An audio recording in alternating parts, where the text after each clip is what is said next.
నిన్న నారా లోకేష్ గారు శంఖారం ప్రారంభించారండి. ఉత్తరాంధ్ర నుంచి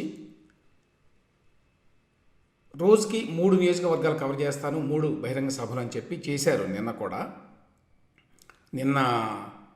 ఇచ్చాపురం, పలాస, టెక్కలి నియోజకవర్గాల్లో పర్యటించారు.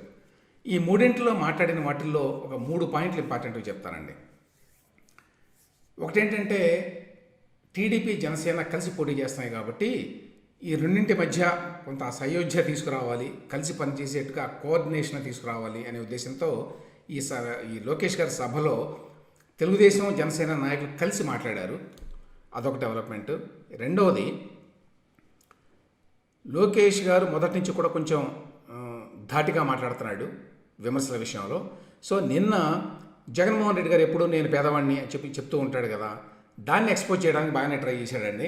జగన్మోహన్ రెడ్డి గారు వేసుకునేటువంటి చెప్పుల ఖరీదు ₹1,00,000, ఆయన తాగేటువంటి మంచినీటి బాటిల్ ఖరీదు ₹1,000, ఆయనకి టీవీ ఛానళ్ళు, పేపర్లు, సిమెంట్ కంపెనీలు, పవర్ కంపెనీలు ఇట్లా చాలా ఉన్నాయి.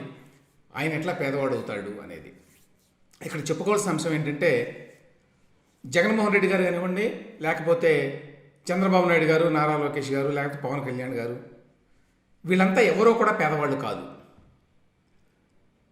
అయితే పేదవాళ్ళు కానంత మాత్రాన పేదవాళ్ళ కోసం పని చేయకూడదు అని లేదు. నిజానికి ఎంతో కొంత ఆర్థికంగా స్థిరపడిన వాళ్ళు రాజకీయాల్లో ఉంటే ఒక ఉపయోగం ఏంటంటే వాళ్ళు ప్రతిదానికి ఆశించరు అనేది. అన్ని సమయాల్లో అది కరెక్ట్ కాకపోవచ్చు, కానీ జనరల్గా చెప్పుకోవాలంటే వాళ్ళకి డబ్బు పట్ల అంత మితిమీరిన ఆశ ఉండదు, దురాశ ఉండదు అనేది ఒక అభిప్రాయం. కాబట్టి వాళ్ళకి డబ్బులు ఉన్నాయి రాజకీయ నాయకులకి, వాళ్ళు వ్యాపారాలు చేసి డబ్బులు సంపాదించుకున్నారంటే తప్పేమీ లేదు. అయితే పేదవాళ్ళ కోసం పనిచేస్తాను అనడం వేరు, అసలు నేనే పేదవాడిని అని చెప్పడం వేరు. అది మిస్లీడింగ్, అది అబద్ధం, అది ప్రజల్ని మోసం చేయడం. సో ఆ రకంగా జగన్మోహన్ రెడ్డి గారు నేను పేదవాడిని, మిగతా వాళ్ళంతా పెత్తందారులు అని మాట్లాడుతూ ఉంటాడు కదా, దానిని బాగానే ఎక్స్పోజ్ చేశాడండి లోకేష్ గారు. ఇక మూడవది, ఈ మధ్యకాలంలో రెడ్ బుక్ అనేటువంటి ఒక పదాన్ని బాగా పాపులరైజ్ చేశాడు లోకేష్.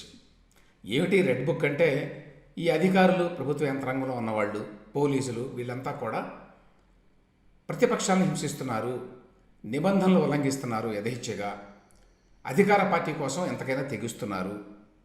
ఇటువంటి వాళ్ళని మేము గమనిస్తున్నాము, వాళ్ళ పేర్లు నేను ఒక రెడ్ బుక్లో రాసుకుంటున్నాను. మేము అధికారంలోకి వచ్చిన తర్వాత వీళ్ళ మీద చట్టపరంగా చర్యలు తీసుకుంటాము అని స్పష్టంగా చెప్పాడు. దాని మీద యాక్చువల్గా జగన్మోహన్ రెడ్డి గారి ఏపీసీఐడి కేసు కూడా పెట్టిందండి. ఆ కేసు ఇప్పుడు విజయవాడ ఏసీబీ కోర్టులో నడుస్తుంది. అయితే లోకేష్ గారు ఏమాత్రం తగ్గకుండా నిన్న కూడా ఉత్తరాంధ్ర సభల్లో నిజంగానే ఒక రెడ్ డైరీ తయారు చేయించి, అది పొలిటికల్ కమ్యూనికేషన్ అండి, అది అట్లా చేయడం అనేది ఒక టెక్నిక్. అందులో ఏదో ఉన్నాయని కాదు, నిజంగా నేనైతే ఆయన చూపించినటువంటి రెడ్ బుక్లో ఏదో పేర్లు రాసి ఉన్నాయి అని చెప్పి నేను అనుకోవడం లేదు.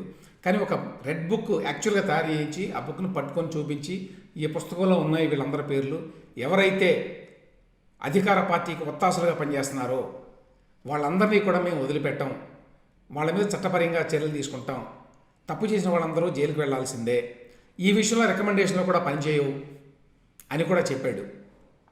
ఒకవైపున కేసు పెట్టినా కూడా జగన్మోహన్ రెడ్డి గారి ప్రభుత్వం ఏమాత్రం తగ్గకుండా మళ్ళీ దాన్ని ఇంకొకసారి నొక్కి వక్కాణించటం, అంటే ఆ అగ్రెసివ్ పోస్చర్ని చూపించటం జనానికి, దాంతోపాటుగా తన పార్టీ క్యాడర్కి, వాళ్ళలో ధైర్యాన్ని, స్థైర్యాన్ని నింపడం అన్నమాట. లోకేష్ లాగానే మన వైఎస్ షర్మిల గారు, ఆవిడ ఇంకా ధాటిగా ఉన్నారు. యాక్చువల్గా చెప్పాలి అంటే ఆవిడ ఇంత ధాటిగా మాట్లాడతారు, ఇంత నేరుగా జగన్మోహన్ రెడ్డి గారిని టార్గెట్ చేస్తారు అని చెప్పి ఎవరు అనుకోలేదండి. వచ్చిన మొదటి రోజు నుంచే ఆవిడ స్వరాన్ని పెంచి మాట్లాడుతూ వస్తున్నారు, చూస్తున్నాం మనం.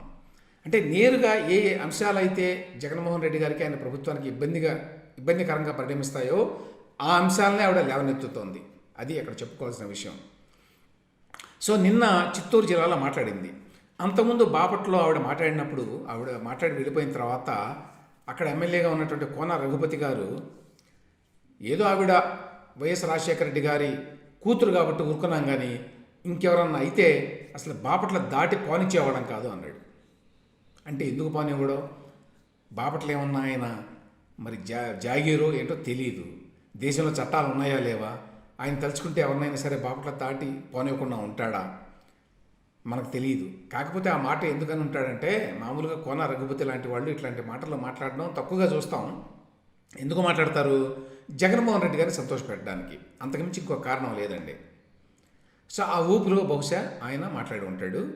దానికి షర్మిల గారు బాగా ఘాటుగా స్పందించారు. సరే, నేను వైఎస్ కూతుర్ని కాదు అని చెప్పి ఒక గంట సేపు అనుకుని ఏం చేస్తారో చేయండి చూద్దాం అని చెప్పి అవతల వాడిని డిఫెన్స్లోకి నెట్టేశారు. తర్వాత జగన్మోహన్ రెడ్డి గారిని నేరుగా ఆయన పైన విమర్శలు గుప్పించారు. ఆయనతో పాటు చిత్తూరు జిల్లాలో పర్యటిస్తున్నారు కాబట్టి నగరి ఎమ్మెల్యే రోజా గారి మీద కూడా అంతే ధాటిగా ఆవిడ విమర్శ వర్షం కురిపించారండి. ఫైర్ అయ్యారు నిజం చెప్పాలంటే రోజాను కూడా.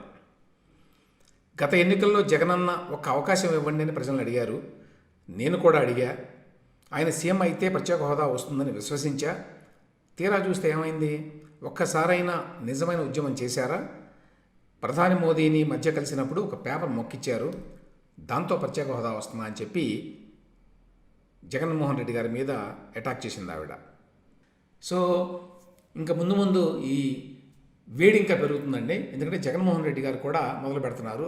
రేపటి నుంచి ఆయన పర్యటనలు మొదలవుతున్నాయి. రేపు ఆయన ఆడుదాం ఆంధ్ర అని చెప్పి విశాఖపట్నంలో కార్యక్రమం ఉంది.